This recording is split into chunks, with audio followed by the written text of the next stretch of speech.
Hello dear student, welcome. तो अभी next topic discuss कर रहे हैं हम लोग, फॉरवर्ड कॉन्ट्रैक्ट, फ्यूचर कॉन्ट्रैक्ट। क्या पढ़ रहे हैं? फॉरवर्ड और फ्यूचर। तो दोनों बहुत डेंजर चीज़ें, तुमको प्यार मोहब्बत में सिखा दो। ये देख भाई अल्फेंसो, फॉरवर्ड और फ्यूचर में क्या फ़र्क है मालूम है? पहले फ्यूचर बताता हूँ। फ्यूचर से क्या मालूम पड़ा? भविष्य। नहीं क्या ऋतिक रोशन ऐसा घुमाता ना उंगली, माँ मेरे शक्ति का गलत इस्तेमाल किया, तो फ्यूचर देख लेता है ना। अगर वो अपने पास मशीन है तो अपन बहुत कमाते हैं ना। जैसे फ्यूचर कॉन्ट्रैक्ट क्या होता है? एक बायर होता है, नहीं चलेगा, हंसी मजाक आजा। A contract in which parties, मतलब बायर और सेलर पार्टीज एग्रीड, क्या करते हैं लोग? Agreed to exchange the asset, मतलब किसी चीज को लोग क्या करेंगे? एक्सचेंज करेंगे फॉर कैश। किस में एक्सचेंज करेंगे? Eight fix price. एट, तो प्राइस को इधर फिक्स कर देते हैं। एंड फ्यूचर डेट क्या बोलेगा?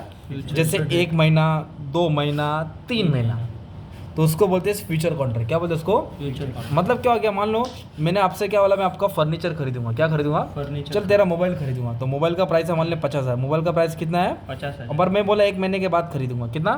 तो मैंने प्राइस भी फिक्स कर दिया, टाइम भी बोल दिया ना। अब 1 महीने के बाद है ना, वो कितना हो गया? वो 60,000 हो गया। कितना हो गया? 60,000। तो पर मैं 50 में लूंगा।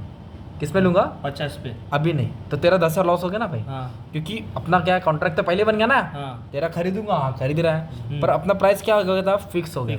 अब मान ले वही मोबाइल 40,000 का हो गया। कितना हो गया? 40,000 का। पर मैंने कितना में बात किया? 50। अभी मुझे 50 ही देना पड़ेगा। हाँ। इसको बोलते हैं फ्यूचर। क्या बोलते हैं इसको? फ्यूचर, है ना। माँ शक्ति का गलत इस्तेमाल किया, ठीक है। फॉरवर्ड वैसा नहीं है। फॉरवर्ड कॉन्ट्रैक्ट क्या होता है? एग्रीमेंट, इधर भी एग्रीमेंट होता है। क्या होता है? Between the parties to buy and sell underlying asset. क्या खरीदता है? अंडरलाइंग एसेट, मतलब जो शेयर्स का ऑप्शंस होता है ना, उसको खरीदेगा at specified date and agreed in rate in future. मतलब क्या होता है मालूम है क्या? अभी समझाता हूँ कि वो बोलता है कि मैं तेरा एक प्राइस खरीदूंगा, शेयर। क्या खरीदूंगा? मतलब एक शेयर है, उसका प्राइस 50 रुपये। कितना है वो? 50 रुपये। 50 रुपये चल रहा है, ये स्पॉट प्राइस बोलते हैं इसको। क्या बोलते हैं? Spot price. Spot price. पर वो बोला कि 1 महीने के बाद खरीदूंगा, या 2 महीने के बाद खरीदूंगा, 3 महीने के बाद खरीदूंगा ना। हाँ। तो खरीदूंगा बोला, प्राइस नहीं सेट किया, प्राइस सेट नहीं किया। आज कितना प्राइस है? 50। तो इधर प्राइस फिक्स नहीं किया। अगर फ्यूचर में मान ले 60 हो गया, कितना हो गया? 60। उसको 60 में लेना पड़ेगा। अच्छा। अगर फ्यूचर में 40 है तो 40 में लेना। मतलब इधर प्राइस फिक्स नहीं करता वो। जो फॉरवर्ड मतलब आगे ढकल देना, फॉरवर्ड बोले तो आगे। तो इसकी खासियत क्या मालूम है क्या? What is it? It is a tailor made contract. मतलब नॉर्मल कॉन्ट्रैक्ट होता है, पर जो फ्यूचर कॉन्ट्रैक्ट होता है, स्टॉक मार्केट का कॉन्ट्रैक्ट होता है, वो स्टैंडर्डाइज होता है। क्या होता है? Rules and regulation traded. तो फॉरवर्ड कॉन्ट्रैक्ट है ना, जो फ्यूचर है वो स्टॉक मार्केट में ट्रेड होता है। किधर होता है? बॉम्बे नेशनल, है ना, अमेरिकन मार्केट, है ना, सिंगापुर मार्केट। बट जो फॉरवर्ड कॉन्ट्रैक्ट है ना, there is no secondary market, ये ओवर द काउंटर। क्या बोला है? नॉर्मली ट्रेड होता है, अपने जैसा लिया दिया, है ना।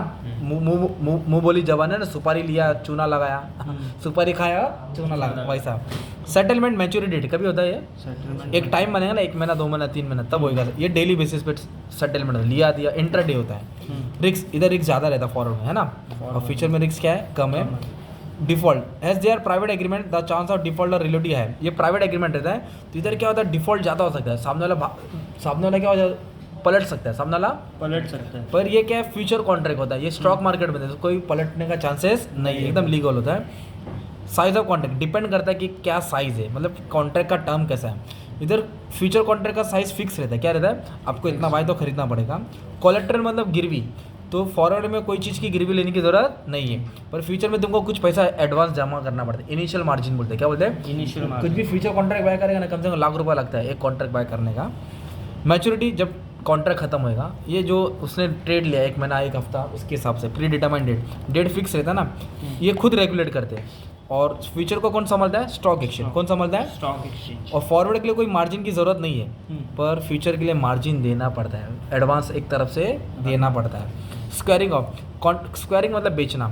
Contract can be reverse only with the same counter party. सामने वाला पार्टी मिले तो अपन स्क्वायर कर देंगे। क्या कर देंगे? निकाल देंगे। Can be square with the any member of stock exchange, मतलब कोई भी मेंबर से लिया दिया, ऐसा कुछ बोला इधर। तो ये तुम्हारा क्या डिस्टिंग्विश के थ्रू में आएगा, फॉरवर्ड और फ्यूचर। क्या आएगा? फॉरवर्ड और फ्यूचर। तो फ्यूचर क्या है? ये स्टॉक एक्सचेंज में ऑर्गेनाइज मार्केट होता है, स्टैंडर्ड मार्केट होता है, क्लियरिंग हाउस होता है, मार्जिन देना पड़ता है, इसका फिक्स टाइमिंग होता है, कंट्रोल करता है, इसका एक्सपायरी होता है। तो उसका अल्टर क्या होता है तुम्हारा? उसका अल्टर क्या होता है? Forward contract. क्या होता है इसका? फॉरवर्ड कॉन्ट्रैक्ट, ठीक है। तो होल्डर क्या करता है? बाय, लॉन्ग मतलब बाय करना, लॉन्ग मतलब इलायची नहीं, लॉन्ग मतलब बाय करना, सेल मतलब बेचना, सेल मतलब बेचना, ठीक है। तो इस तरह तुम्हारा फॉरवर्ड भी हो गया, फ्यूचर भी हो गया, ठीक है। Thank you.